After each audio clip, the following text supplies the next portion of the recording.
Hello my friends and welcome back to the channel. It's your old mate here, ready to give you the inside line on the week ahead, from the 3rd of November to the 9th of November 2025. Now listen up, because this isn't just another week. The weather gods are throwing us a proper mixed bag, and that means the fishing is going to be a real game of chess. We're looking at a full moon kicking things off, followed by some classic, unsettled British autumn weather. For those who know how to play the conditions, this could be the week you land a personal best.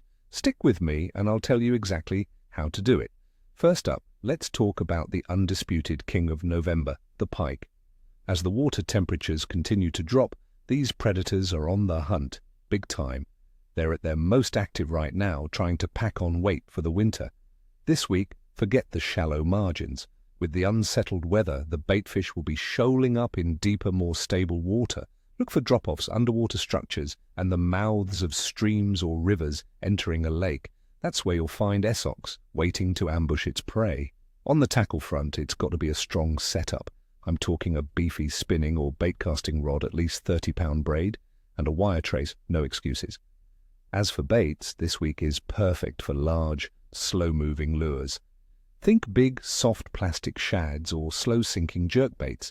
Dead baiting on the bottom will also be a winner, especially on the colder days later in the week. A simple ledger rig with a sardine or mackerel could tempt a truly massive fish.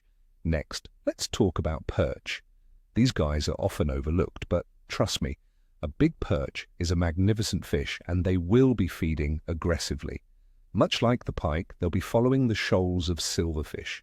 The key is to find the food and you'll find the perch.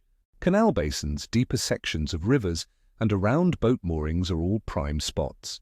They love structure, so anything that breaks the current or offers a hiding place is worth investigating. A light spinning setup, what some call finesse fishing, is the way to go. Drop-shotting with small, bright lures will be deadly, especially when the weather is calm.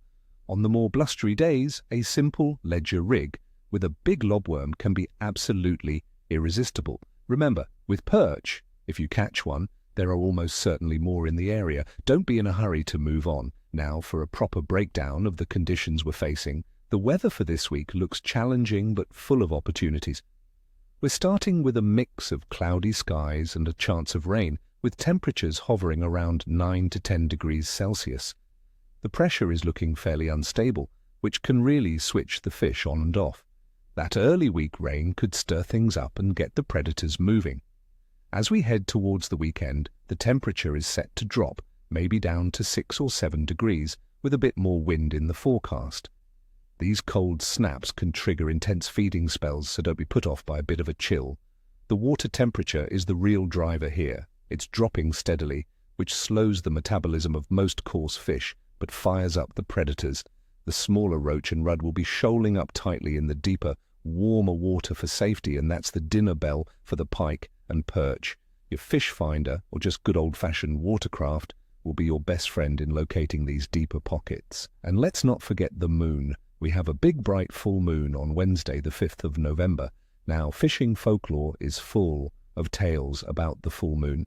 My experience tells me that the days leading up to it and the day after can be fantastic for predator fishing, with fish often feeding aggressively, sometimes even at night. However, the bright nights can make the daytime fishing a bit slower. It's a double-edged sword, so be prepared to adapt your timing. Overall, the fish are in their prime autumn feeding mode. The pike are at their heaviest, the perch are aggressive, and even species like chub can be caught in rivers using smelly baits like cheese paste or luncheon meat in the deeper, slacker pools. It's all about finding those shoals of baitfish.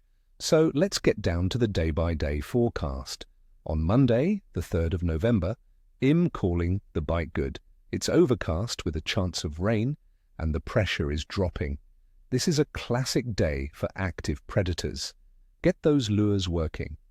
Tuesday, the 4th of November, looks very good. We're on the doorstep of the full moon, and the fish should be on the move. The weather looks fairly stable, making it a comfortable day to be out. Wednesday, the 5th of November, the day of the full moon, I'll rate as capricious. It could be brilliant, or it could be frustratingly slow. The bright moon might mean the main feeding happened overnight. be prepared to work hard for your bites. Thursday, the 6th of November, the bite should be good again. The day after the full moon is often a productive one. The weather is getting a little cooler, which should spur the fish into action. Friday, the 7th of November, rating as average. A bit more wind and rain are forecast, which could make presentation tricky. Fishing on the bottom with static baits might be the best approach. Saturday, the 8th of November, looks good. It's colder, and that first real chill can trigger a proper feeding frenzy before the fish settle into a winter pattern. And finally, Sunday, the 9th of November, going with average to good. More rain is likely, which will add colour to the water. This can be great for chub on the rivers and for lure fishing for pike as they become less cautious. So there you have it, friends. It's a week of big opportunities. Get out there, stay warm and fish smart. Until next time, tight lines.